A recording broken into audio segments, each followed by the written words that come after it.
숨겨진 복지 혜택을 알기 쉽게 전달하는 KGS 복지특파원 김기자입니다. 주택 청약통장 앞으로 이렇게 바뀝니다. 국토교통부 발표인데요. 국토부는 국민 주거 안정을 위한 다양한 정책 과제들을 추진해왔으나 현장에서는 여전히 주택 공급을 저해하고 국민 불편을 초래하는 규제들이 남아 있었습니다. 국토부는 최근 이를 개선하기 위해서 32개 개선 과제를 마련했는데요. 그 중에 청약통장에 관한 소식이 집중을 받고 있습니다. 어떤 내용인지 오늘 자세하게 알아보겠습니다. 몰라서 못 받는 복지 혜택, 이젠 놓치지 말자. 구독과 좋아요, 알림 설정을 눌러주시면 보다 빠르게 소식을 받아볼 수 있습니다. 다가오는 9월부터 주택 청약통장의 한도가 월 10만원에서 25만원으로 상향됩니다. 월 납입 인정액이 늘어나는 것은 1983년 이후 처음 있는 일입니다. 주택 청약통장은 공공주택 청약이 가능한 청약저축과 민영주택 청약이 가능한 청약예금과 청약부금을 묶은 것을 말합니다. 매월 약정한 날에 월 단위로 금액을 납입한 뒤 해당 통장을 활용해 아파트 청약에 활용할 수 있습니다. 납입 가능 금액은 한 달에 2만원 이상 10원 단위로 최대 50만원까지입니다. 이번에 변경됐다는 부분은 한도입니다. 납입 금액은 최대 50만원까지지만 청약에 활용되는 납입 한도가 10만원에서 25만원으로 늘어났습니다. 그렇다면 청약통장을 납부하고 있는 금융소비자들에게는 어떤 영향이 있을까요? 공공주택을 분양할 때 1순위 요건은 청약통장 가입기간 최대 2년, 납입 횟수는 최대 24회입니다. 1순위 내에서 경쟁할 때는 무주택 세대주의 납입 인정액과 인정 회차가 높은 순으로 당첨자를 선정하는데요. 실제 금융권에서는 공공분양이 진행될 때 통상 청약통장 저축 총액 기준으로 1200만에서 1500만 선이 당첨선이라고 보고 있습니다.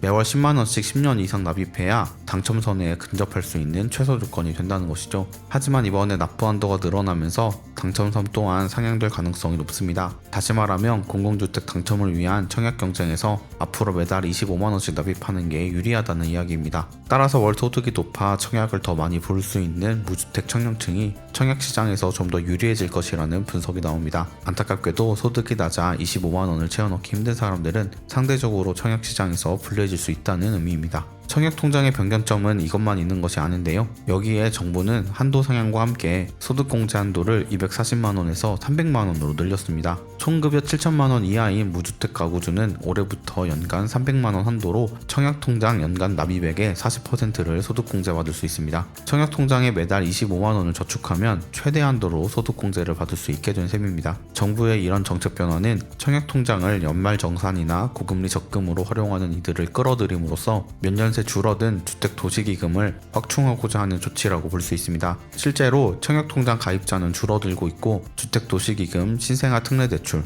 부동산 PF 안정화 지원과 같이 사용처가 늘면서 기금이 크게 줄어들고 있는 상황입니다. 청약통장에 쌓인 주택도시기금 여유자금은 지난 3월 말 기준 13조 9천억 원입니다. 2021년대 말 49조 원이었던 것을 고려하면 급감한 것을 알 수 있는데요. 청약홈에 따르면 2014년 4월 청약저축 가입자는 2021년 말 대비 121만 계좌가 줄어들었습니다. 청약저축뿐만 아니라 청약예금과 부금을 합한 총합계도 141만 계좌가 줄어든 상황입니다. 따라서 정부는 청약저축, 청약부금, 청약예금의 주택 청약 종합저축 전환도 허용하기로 했습니다. 청약저축, 청약부금, 청약예금은 2015년 9월부터 신규 가입이 중단된 상품으로 청약부금은 85제곱미터 이하 민연주택, 청약예금은 민영주택, 청약저축은 공공주택에 청약할 수 있는 상품을 말합니다. 해당 상품들의 가입자가 주택 청약 종합저축으로 상품 전환을 신청하면 기존 납입 실적은 그대로 인정하되 청약 기회가 확대되는 유형은 신규 납입분부터 인정하기로 했습니다. 내용을 자세히 살펴보면 정부가 국민을 위한 정책을 시행하기보다는 국가 운영을 위한 정책을 시행한다는 느낌을 지울 수가 없는데요.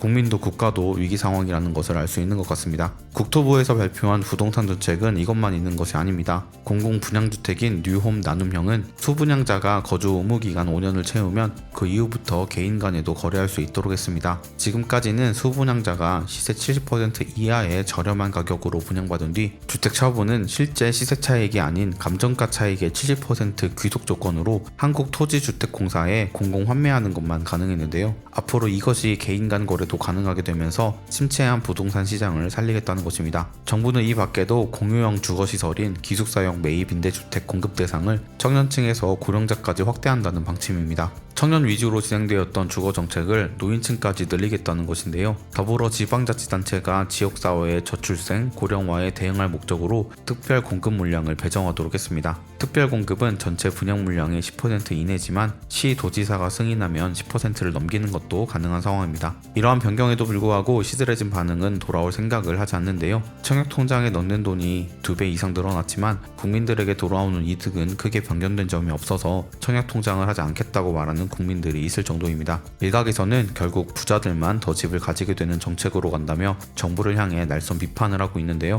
여러분들의 생각을 댓글로 남겨주시면 감사하겠습니다. 오늘은 9월부터 변경되는 청약통장 관련 내용 살펴보았습니다. 부동산은 우리의 삶에 아주 중요한 정보이기 때문에 잘 확인해 주시고 주변에도 공유해 주시면 감사하겠습니다. 놓친 혜택이 없도록 숨겨진 정보를 찾아서는 복지특파원 저 김기자가 앞으로도 도움되는 소식 전달해 드리도록 하겠습니다. 채널 구독과 좋아요, 알림 설정 부탁드리며 더 좋은 정보로 찾아뵙겠습니다. 지금까지 KGS 복지특파원 김기자였습니다.